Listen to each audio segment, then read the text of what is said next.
ഗൾഫിൽ ലീവ് കാലമാണ്. നാട്ടിലേക്ക് പോകാനുള്ള ടിക്കറ്റ് റേറ്റിൻ്റെ അവസ്ഥ അറിയാലോ. കുതിച്ചു വരികയാണ്. എന്തിനാ വിഷമിക്കണത്? നാട്ടിലേക്ക് പോകാനുള്ള ടിക്കറ്റ് ഞങ്ങൾ എടുത്തു തരാമല്ലോ. പകരം ഈ സ്വർണം ഒന്ന് നാട്ടിലെത്തിച്ചാൽ മതി എന്ന് പറഞ്ഞുകൊണ്ട് ഏജൻറ്റ് നിങ്ങളെ വിളി തുടങ്ങും. ആ ഏജൻറ്റിൻ്റെ വിളിക്ക് ഉത്തരം നൽകുന്നതിന് മുമ്പ് ഈ വീഡിയോ നിർബന്ധമായിട്ടും എല്ലാ പ്രവാസികളും കാണണം.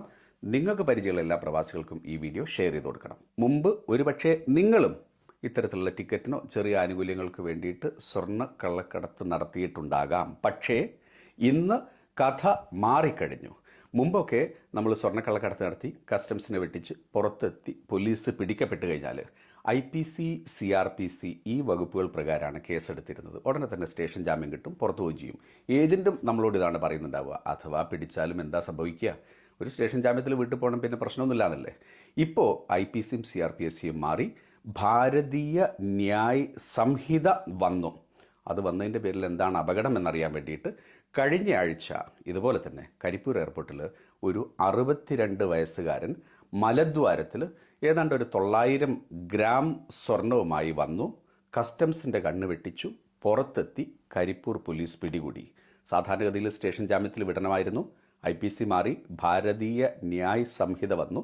ഇത് പ്രകാരം ഇയാളെ മജിസ്ട്രേറ്റിന് മുമ്പിൽ ഹാജരാക്കി റിമാൻഡ് ചെയ്തു. ആളിപ്പോഴും അകത്താണ്. തീർന്നില്ല. ആളുടെ പാസ്പോർട്ട് ഇപ്പോൾ പോലീസിൻ്റെ പക്കലാണുള്ളത്. ഇതുമായി ബന്ധപ്പെട്ട മറ്റ് കൂട്ടുപ്രതികളെക്കുറിച്ച് കൂടി വിവരം കിട്ടിയാൽ മാത്രമേ ഇയാൾക്ക് ജാമ്യത്തെക്കുറിച്ച് ആലോചിക്കേണ്ടതുള്ളൂ എന്നൊക്കെയാണ് വക്കീലന്മാർ പറയുന്നത്.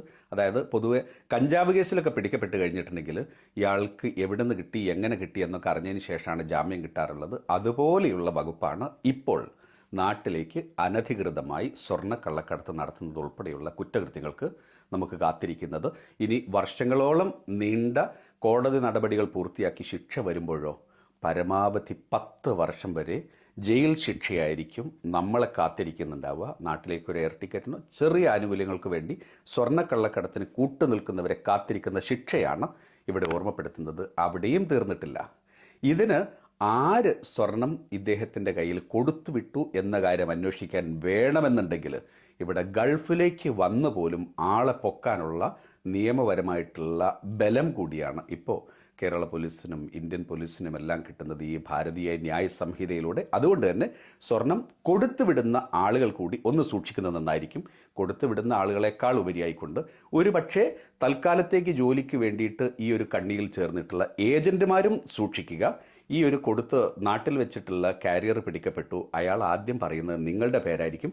നിങ്ങളുടെ ജോലി ചെയ്യുന്ന സ്ഥലം ഉൾപ്പെടെയുള്ള കാര്യങ്ങൾ അന്വേഷിക്കാൻ പോലീസിന് നിയമപരമായിട്ട് ഇപ്പോൾ അധികാരം കിട്ടിയിരിക്കുകയാണ്. കോൺസുലേറ്റ്, എംബസി വഴിയെല്ലാം തന്നെ ആ രീതിയിലും കേരള പോലീസ് നടപടികളുമായി നീങ്ങുകയാണെങ്കിൽ നിങ്ങൾക്കും പണി കിട്ടും.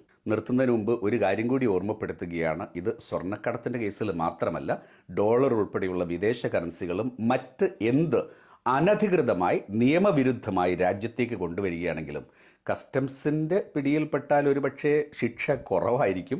കസ്റ്റംസിൻ്റെ പിടിയിൽ നിന്ന് രക്ഷപ്പെട്ട് പുറത്തു വന്നാലോ പോലീസ് അവിടെ കാത്തിരിക്കുന്നുണ്ടാവും. ഭാരതീയ ന്യായ് സംഹിത 111(1), 111(7) വകുപ്പുകളും കയ്യിലേന്തിക്കൊണ്ട്. അതുകൊണ്ട് നിങ്ങളെ വിളിക്കുന്ന ഏജന്റിനെയും ഇക്കാര്യം പറഞ്ഞ് പഠിപ്പിച്ചു കൊടുക്കുക. സ്വർണ്ണക്കള്ളക്കടത്ത് എന്നാൽ ഇനി മുതൽ കഞ്ചാവ് കടത്തോ കൊട്ടേഷനോ അതല്ലെങ്കിൽ കൊലപാതകമോ പോലെയുള്ള ശിക്ഷകളെ എങ്ങനെയാണോ സമീപിക്കാറുള്ളത് അതേ രീതിയിലായിരിക്കും പോലീസ് നിങ്ങളെ സമീപിക്കുന്നുണ്ടാവുക. ചെറിയ നേട്ടത്തിന് വേണ്ടിയിട്ട് നമ്മളുടെ ജീവിതം പണയം വയ്ക്കരുത്.